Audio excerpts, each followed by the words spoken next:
The way you respond to these 3-day test moments reveal your true character and faith. A Roman official gives a church deacon 72 hours or 3 days to hand over the church's resources and then be unalived. What he did those 3 days changed history, and it might just change how you view your life today. If you knew that you had 72 hours before everything changed, what would you do with them? What would be important to you? Last week, we trusted my mom with something that she hadn't done before, putting our son to bed when we weren't at home. For her, it was a new step, and for me, it was about letting go, trusting someone else with what's most important to me. And I thought of that when I read this story that I'm about to tell you, because we're all given things to take care of that isn't ours.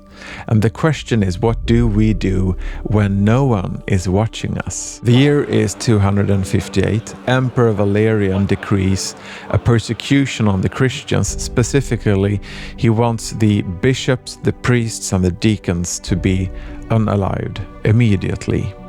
And that is also what starts to happen on the beginning of August that year. Among those are Lawrence, a young deacon who's actually the archdeacon in Rome, and he is responsible for the church's resources. And the Roman prefect knows this, and he wants the church's resources, so he gives that command to Lawrence to hand over the church's resources to him. And Lawrence asks for 3 days, 72 hours, to complete this task, which he is given.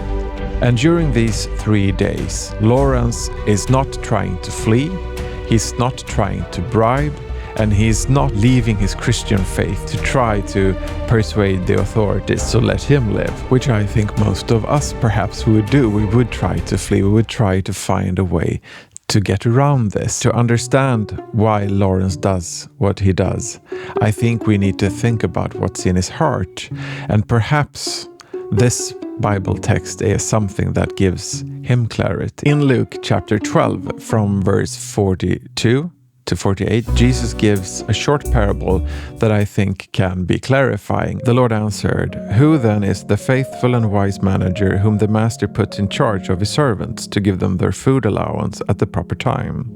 It will be good for that servant whom the master finds doing so when he returns. Truly I tell you, he will put him in charge of all his possessions. But suppose the servant says to himself, 'My master is taking a long time in coming,' and he then begins to beat the other servants, both men and women, and to eat and drink and get drunk. The master of that servant will come on a day when he does not expect him, and at an hour he is not aware of. He will cut him to pieces and assign him a place with the unbelievers. The servant who knows the master's will and does not get ready or does not do what the master wants will be beaten with many blows. But the one who does not know and does things deserving punishment will be beaten with few blows. From everyone who has been given much, much will be demanded, and from the one who has been entrusted with much, much more will be asked." Rome in August is blazingly hot. He has a few days to get things in order. He knows that he will not be around after this, and the things he are thinking about doing will make matters worse for himself. Perhaps this text is with him.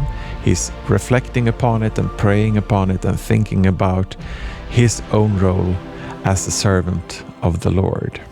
And on the 3rd day, when Lawrence comes to the prefect as ordered and he's commanded to hand over the church's riches, he turns and points to the people that he brought with him, and they are some of the poor, some of the sick, some of the orphans, and he points to them and says, "They are the church's riches."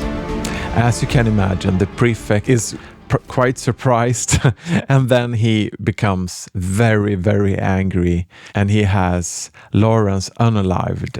This is quite an incredible story. But we are perhaps not facing execution. We are perhaps not thinking that we'll be martyrs ourselves. But Lawrence understands something that we perhaps miss. Stewardship isn't about being the hero. It's about seeing clearly and know the difference between what is temporary and what is eternal.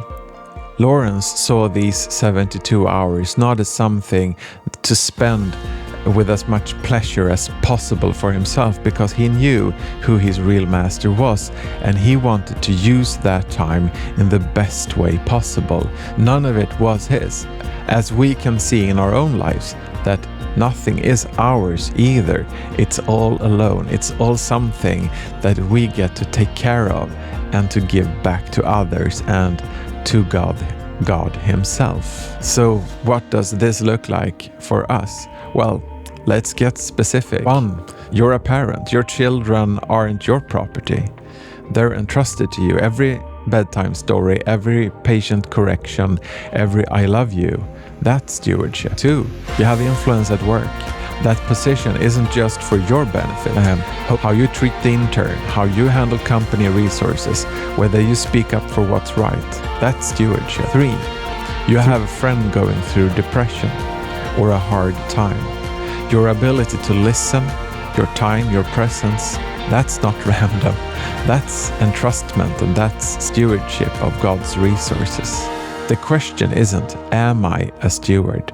The question is, what kind of steward am I? And this is what sticks to me. Lawrence had 72 hours. He knew it. He could see his deadline. Perhaps we can't. Some of us perhaps can, but most of us can't see the deadline. So we don't know when time is up.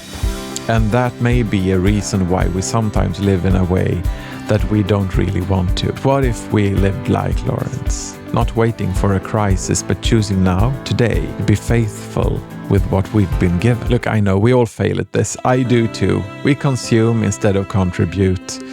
We hoard instead of share. We serve ourselves instead of serving others. But here's the good news. The master who's coming back, he's the one who died for our failures. There's grace for our mistakes and strength to try again. Lawrence had 72 hours to decide what really mattered. You might have 72 years, 72 days, or 72 hours. The clock is already ticking for us as well. What will you do with what you have been given?